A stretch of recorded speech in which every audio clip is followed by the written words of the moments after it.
Halo, perkenalkan nama saya Muhammad Raffi Novanto dari jurusan Sastra Indonesia, Fakultas Ilmu Budaya Universitas Diponegoro. Di mata kuliah Kebudayaan Jawa ini, saya akan menjelaskan tentang budaya ngopi yang ada di Indonesia, dari mulai sejarah, bagaimana kebiasaan, dan juga bagaimana perkembangan kopi di Indonesia saat ini. Pertama adalah penjelasan tentang kopi. Apa sih kopi itu? Kopi adalah minuman hasil seduhan biji kopi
tahun 1711, hasil biji kopi tersebut dikirim oleh Belanda ke Eropa. Dalam masa pengembangan 10 tahun lamanya, ekspor kopi Indonesia telah meningkat sebanyak 60% loh. Indonesia pun kemudian dikenal sebagai negara pengekspor kopi terbesar di dunia setelah negara-negara Arab dan Ethiopia. Indonesia sebagai negara kepulauan Nusantara memiliki pesona rasa kopi Nusantara yang sangat beragam dan rasanya pun merupakan rasa yang berstandar kualitas ekspor. Indonesia yang diduduki Belanda memiliki andil yang besar dalam sejarah dan persebaran jenis kopi di dunia.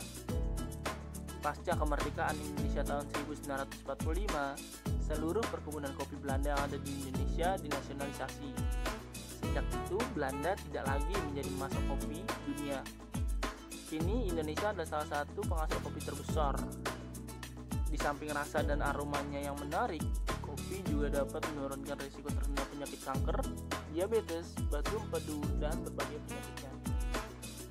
Pemrosesan kopi sebelum dapat diminum melalui proses panjang, yaitu dari pemanenan biji kopi yang telah matang, baik dengan cara mesin maupun dengan tangan, kemudian dilakukan pemrosesan biji kopi dan pengeringan sebelum menjadi kopi gelondong. Proses selanjutnya yaitu penyangrai dengan tingkat derajat yang bervariasi. Setelah penyangrai, biji kopi digiling atau dihaluskan menjadi bubuk kopi sebelum kopi dapat diminum. Ada banyak cara menikmati minum kopi dari berbagai negara. Ada pula banyak metode seduh kopi dari berbagai negara. Di Indonesia sendiri biasanya disebut dengan metode seduh tubruk. Metode seduh tubruk yaitu dengan hanya menyiramkan bubuk kopi di dalam gelas dengan air panas. Ada beberapa penjelasan tentang ini. Ada yang mengatakan disebut tubruk karena langsung menabrakkan atau menubrukkan kopi dengan air panas. Ada juga yang mengatakan kata tubruk berasal dari bahasa Inggris yaitu to brew. Karakter dari rasa kopi dengan seduhan tubruk ini terbilang jujur, dengan aroma nikmat dan banyak rasa asli dari kopi itu yang akan dirasakan oleh si penikmat. Pada tahun 1908, karena bosan minum kopi yang berampas, seorang wanita asal Jerman bernama Melita Benz menciptakan alat pour over kopi pertama. Alat tersebut terbuat dari tembaga dan menggunakan kertas buku tulis sebagai filter atau saringannya. Alat ini terus berevolusi dan menginspirasi kemunculan alat seduh kopi lainnya. Metode pour over ini memadukan gerak tangan manusia yang tidak konsisten, lalu menghadirkan rasa manusiawi yang tidak didapatkan oleh mesin di zaman sekarang ini. Istilah manual brew pun muncul untuk membedakan seduhan mesin dengan seduhan tangan manusia. Lalu, alat seduh manual pun banyak hadir di rumah-rumah untuk sentuhan yang lebih profesional. Dan mesin-mesin kopi hadir untuk komersil di kedai kopi, hotel, dan yang lainnya. Lalu, berbagai alat seduh manual pun muncul. Lalu, pada tahun 2005, kehadiran brand Hario V60 atau V60 makin mempopulerkan cara seduh manual yang hampir dilupakan orang karena mesin.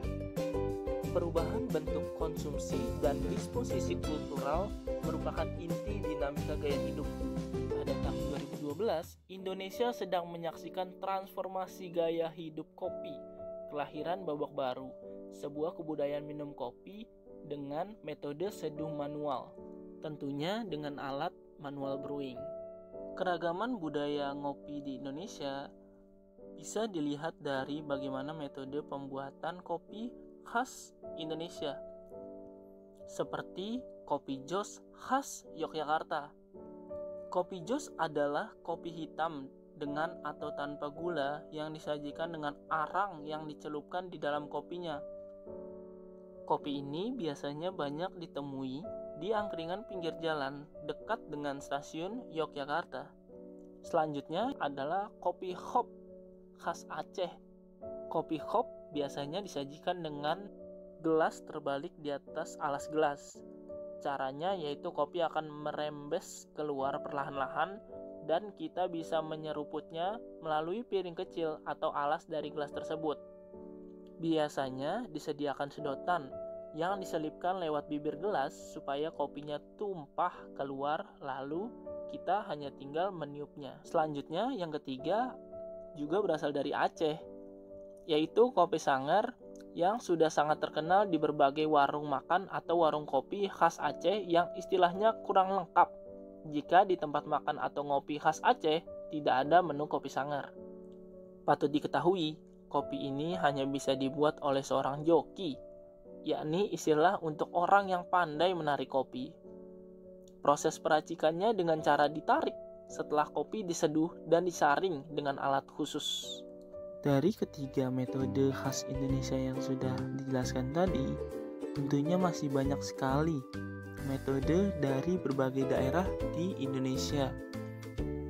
Dari semua penjelasan tadi, dapat disimpulkan bahwa budaya ngopi sudah sangat kental dan melekat di Indonesia. Dari mulai metode khas Indonesia, metode manual yang berasal dari luar Indonesia, lalu juga seperti yang kita tahu, sekarang sudah banyak menjamur coffee shop atau kedai kopi di Indonesia. Menurut saya, ini adalah sebuah gebrakan yang bagus untuk budaya ngopi di Indonesia dan perkembangan kopi di Indonesia tentu saja. Saya harap kedepannya kopi dapat lebih berkembang lagi di Indonesia dan budaya ngopi di Indonesia tetap terus terjaga. Terima kasih sudah menonton. Sekian dari saya, Muhammad Rafli Novanto. Semoga video ini bermanfaat. Silahkan klik like dan komen di bawah ya.